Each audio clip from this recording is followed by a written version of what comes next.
Once upon a time, deep in the heart of West Africa, under the golden sun and between the whispering trees, lived a young hunter named Kofi. He wasn't the strongest or tallest boy in his village, but he was clever, very clever. And in a land where danger roamed free, it wasn't strength alone that kept you safe. It was wit. Now, imagine this. You're walking through the tall grasslands at dawn. The air is cool, birds are singing, and somewhere nearby, a hyena watches from the shadows. What would you do? In this video, we'll take you back to ancient African villages, where stories were passed down not through books, but through firelight and song.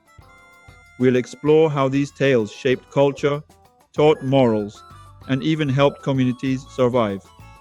We'll dive into African folktales, African myths and legends, traditional African stories, African folklore stories, and African moral stories, all told through the eyes of one brave hunter. And yes, we'll see how a clever boy like Kofi outwitted a beast many feared. Stay with me, you won't want to miss what happens next. Kofi lived in a small village nestled near the edge of the savannah. His people, the Ashanti, believed strongly in the spirits of nature and the wisdom of their ancestors. Every full moon, they gathered for a ceremony to honor the land and its creatures. These traditions were not just about celebration, they were survival. They reminded everyone to respect the balance of life. But lately, something had changed. The villagers whispered of a creature that stalked the night. A hyena unlike any other, larger, smarter, more dangerous. It had begun stealing livestock and leaving only bones behind. Some said it was cursed, others said it was hungry, but no one dared go near it. Kofi, however, saw something different. He saw a challenge. And if there is one thing Kofi loved more than anything, it was solving problems. So one morning, he stood before the village elder and made a bold promise. "I will find the beast," he said, "and I will stop it." The elder looked at Kofi with tired eyes. "You are brave, child," he said, "but bravery without wisdom is foolishness." Then he handed Kofi a small wooden charm carved with symbols of protection. "Take this," he said. "It carries the spirit of our ancestors. May it guide you." Kofi nodded, tied the charm around his neck, and set off into the wilderness. He wore a simple tunic, made of woven cotton, dyed in deep reds and browns, and sandals stitched from animal hide. Around his waist hung a leather belt with tools, his knife, some rope, and a pouch of dried fruit. As he walked, he listened, not just with his ears, but with his heart. Because in African storytelling, every sound has meaning. The rustle of leaves might be the wind, or it might be something watching. And Kofi knew that sometimes silence speaks louder than thunder. Would you walk into the unknown with nothing but courage and a charm? Let me know in the comments below. The first clue came at sunset. Kofi followed the trail of broken branches and paw prints too large for any ordinary hyena. Then he saw it. A circle of blood-soaked earth, surrounded by feathers and fur. Something had been killed here recently. Kofi crouched low, scanning the area. That is when he heard it. The soft, guttural laugh of the hyena echoing through the trees. Not one laugh, two. Wait, two? Kofi frowned. This was not just a lone predator, there was more than one. Suddenly the ground beneath him shifted slightly. He froze.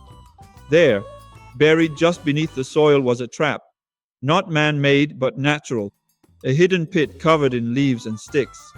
Someone or something had built it. Kofi realized this was not just a wild beast. It was smart, too smart. And now he had to ask himself, was he hunting a monster or being hunted? What would you do if you realized the hunter had become the prey? Kofi backed away slowly, careful not to make a sound. He knew better than to panic. Panic leads to mistakes, and mistakes lead to death. He thought back to the stories his grandmother used to tell him beside the fire. She spoke of Anansi the spider, who tricked kings and gods alike with nothing but his wits. She also told him of the hare, who outsmarted the lion by thinking ahead. These African bedtime stories, African fairy tales, and African trickster tales always carried a lesson. And now, Kofi needed those lessons more than ever. He remembered one tale in particular, about a farmer who lured a leopard into a trap using only honey and patience. If animals could be tricked, so could this beast. Kofi took a deep breath.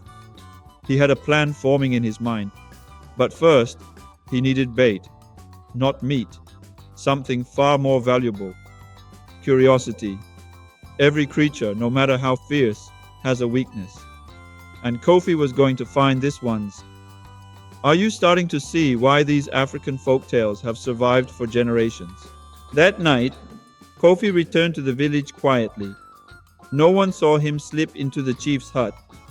He asked for permission to borrow something unusual, an old drum used during tribal ceremonies. The chief raised an eyebrow. Why a drum? He asked. To call the beast, Kofi replied. The chief chuckled. You think it will come because of music? No, Kofi said. I think it will come because it doesn't understand it. Animals fear what they do not know, and in a world ruled by instinct, curiosity can be deadly. The chief finally agreed and handed over the drum. Its surface was stretched tight, painted with ancient symbols of protection. Kofi bowed in thanks and disappeared into the night once more. He found a clearing near the edge of the forest and set up camp. Tomorrow, the real test would begin. Will Kofi's clever plan work? Or will the hyena prove too cunning? Let us find out together. At dawn, Kofi lit a small fire and began tapping the drum. Softly at first, just a gentle rhythm to catch attention. Then faster, stronger, like a heartbeat rising with excitement. The forest responded. Birds flew from the trees. Monkeys chattered nervously above. And then, silence. Kofi stopped. Nothing moved. He waited. Minutes passed. Then, from the shadows, two glowing eyes appeared. The hyena. It sniffed the air, confused. It had never seen a human playing a drum before. Kofi tapped again, this time in a different rhythm. The hyena tilted its head. Curiosity had taken hold. Slowly, cautiously, it stepped forward. Kofi did not move. He simply continued the beat, drawing the creature closer and closer. This was the moment. The trap was ready. Would the beast fall for the oldest trick in the book? Or would it see through the deception? Only one way to find out. Just as the hyena reached the edge of the clearing, Kofi struck the drum hard. Boom! The beast flinched, startled. Then, as planned, Kofi jumped to his feet and ran backward, dragging the drum behind him. The hyena gave chase. Kofi led it through the trees, weaving between trunks and ducking under vines. The beast followed closely, snarling and snapping. Finally, Kofi reached the edge of a ravine he had scouted earlier. He leapt aside just in time. The hyena, caught up in the chase, could not stop. It tumbled forward with a cry and landed hard at the bottom. Kofi peered down. Silence. Then movement. Two figures rose from the brush. Wait, two? Kofi gasped. There was another one. The second hyena had not fallen. It had stayed back, watching, and now it was coming straight for him. Would Kofi survive this new threat? Let us keep going. Kofi barely had time to react. The second hyena lunged, teeth flashing in the sunlight. He rolled aside, narrowly avoiding its jaws. His heart pounded like the drum he had dropped moments ago. This one was smarter, more cautious. It circled him slowly, assessing his movements. Kofi gripped his knife tightly. He knew he could not win in a fight, but maybe he could win in a game. He remembered the proverbs his grandfather used to say, A wise man fights with his mind, not his hands. He scanned the terrain, searching for anything he could use. Then he saw it, a hollow log lying nearby. An idea sparked. Kofi turned and sprinted toward it, pretending to flee in fear. The hyena followed, eager, but instead of running past, Kofi dove inside. The beast hesitated, sniffing the opening. Kofi held his breath. Would it follow him into the darkness? Inside the log, Kofi pressed himself against the damp wood, barely breathing. Outside, the hyena paced. It sniffed, growled, then pushed its head into the log. Kofi waited until it was halfway in. Then he struck. With a swift motion, he tied the rope around the beast's neck and pulled it deeper into the log. The hyena thrashed, trying to pull free, but the tighter it struggled, the tighter the rope became. Kofi climbed out and secured the other end of the rope to a nearby tree. He stood back, panting. One beast trapped, one still missing. He had to finish this. But something else had changed. He was not just protecting his village anymore. He was learning the value of tradition, of ancestral wisdom, and of the stories passed down through generations. And those stories had saved him. As the sun dipped lower in the sky, Kofi sat by the fire, staring into the flames. The two hyenas were safely bound. He had done what many feared to do, but he felt no pride, only peace. He thought about the elders who told him these African spiritual stories and African heritage tales, about the West African folktales and South African legends that warned of greed, arrogance, and imbalance. He realized that the beasts had not come because they were evil. They had come because something was wrong. The land was changing, the balance was shifting, and the animals were reacting. He remembered a proverb. When the lion sleeps, the jackal sings. Sometimes, the real danger is not the beast, it is what caused it to act. Kofi knew he had to return to the village, but first, he had to ask the right questions. When Kofi arrived home, the village buzzed with excitement. Children ran to greet him. Elders watched silently, waiting for news.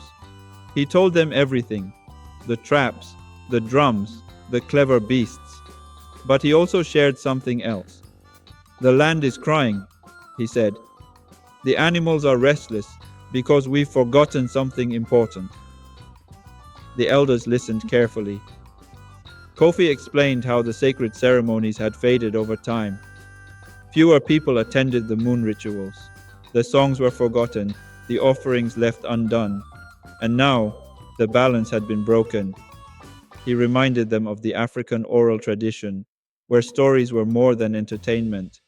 They were lessons, warnings, and guides. If we forget who we are, he said, we invite chaos. The chief looked at him with new eyes. You speak like an elder, he said. Kofi smiled. I learned from one. The next day, the village gathered under the great baobab tree. Musicians played drums. Dancers moved in rhythm with the wind. Children dressed in colorful robes joined in, carrying gifts for the spirits. It was the beginning of a revival. Kofi stood beside the chief and watched as the community came together. He saw the power of unity, of memory, of tradition, and most importantly, he saw the importance of passing these stories on. Because African cultural stories, African fables for children, and African mythological creatures are not just entertainment. They are lifelines. They connect us to our past, teach us about ourselves, and guide us toward a better future. As the fire crackled and the stars blinked overhead, Kofi whispered a silent thank you to his ancestors for giving him the wisdom to survive and the courage to lead. But Kofi's journey did not end there. Word of his bravery spread beyond the village.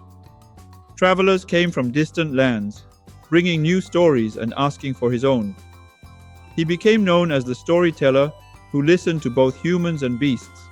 He traveled across the continent, meeting people from different tribes and cultures. Each place had its own version of the hyena tale. In West Africa, it was a trickster god. In East Africa, it was a guardian of secrets. In South Africa, it was a symbol of transformation. And everywhere the message was the same: listen, learn, and adapt. Because in African storytelling traditions, every tale is a mirror, reflecting the listener, teaching the truth, and reminding us all that wisdom comes in many forms, even from the unlikeliest of creatures. Years later, Kofi returned to his village. Now older, wiser, and with a family of his own, he sat beneath the baobab tree and told his children the same stories his grandmother once told him. He spoke of the hunter, the hyena, and the balance of nature. He taught them African bedtime stories and African moral stories. He showed them how to listen to the wind and read the signs in the sky. And he reminded them of the importance of traditional ceremonies, not just as rituals, but as living connections to the past. Because when we forget our roots, we lose our way. But when we honor them, we find strength. And when we share them, we build bridges between generations, between cultures, and between hearts. So what can we learn from Kofi's journey? First, that intelligence often beats brute strength. Second, that stories carry more than just entertainment. They carry wisdom, values, and identity. Third, that traditional ceremonies are not relics of the past. They are lifelines to our future. And fourth, that African folk tales, African myths and legends, and African wisdom tales are more than just bedtime stories. They are maps, guiding us through life, helping us navigate change, and teaching us to live in harmony with the world around us. So, whether you are young or old, from Africa or anywhere else in the world, remember, there is always a lesson in every tale. And sometimes, the most powerful stories come from the most unexpected places. Before we wrap up, let us talk about how these stories live on today. Many African children still hear these tales from their grandparents. Others learn them in school or online, like you. Platforms like YouTube are helping preserve African storytelling traditions in new ways. Animated versions of famous African myths, reimagined legends, and modern retellings of ancient African legends are reaching millions. And with each view, each comment, each share, we keep these stories alive. So, if you enjoyed this tale, do not forget to hit that subscribe button. Hit the bell so you never miss a new story.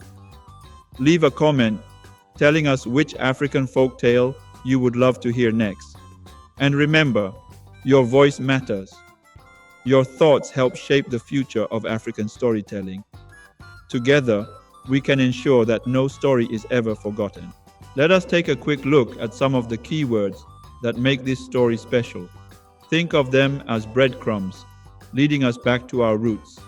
African folktales, African myths and legends, African storytelling, traditional African stories, African folklore stories, African moral stories, African bedtime stories, African animal stories, African fairy tales, African oral tradition, West African folk tales, African wisdom tales, ancient African legends, African cultural stories, African fables for children, African trickster tales, African mythological creatures, African tribal myths, East African folk tales, South African legends, African heritage tales, African history stories, African storytelling traditions, famous African myths, legendary African queens, African spiritual stories, African legends explained, forgotten African folk tales, African proverbs and tales,